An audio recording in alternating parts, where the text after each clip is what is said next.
Agrigento e la sua provincia sempre più a rischio frana. Non si contano più i crolli, gli smottamenti. Scala dei Turchi, il ponte sul fiume Verdura e adesso il costone a strapiombo sulla spiaggia di Zingarello.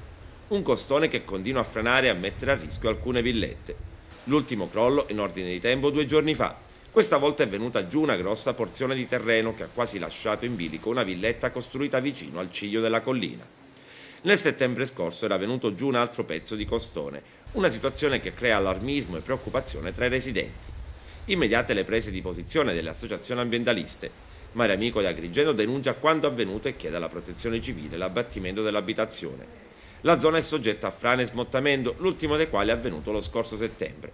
L'area già era stata interdetta alla balneazione e anche Legambiente interviene a seguito della frana di una parte del costone argilloso. Si tratta, sottolinea, dell'ennesimo nodo venuto inevitabilmente all'atavico pettine della sottovalutazione del rischio idrogeologico e della conseguente responsabilità di aver edificato dove assolutamente non si doveva.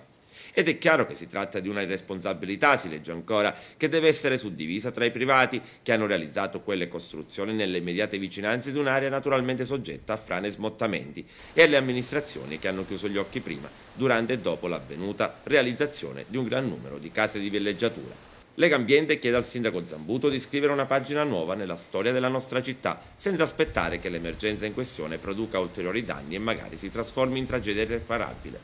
E intanto sul fronte dei lavori di ripristino della strada della Scala dei Turchi si prevedono tempi lunghi. I lavori potrebbero cominciare a maggio.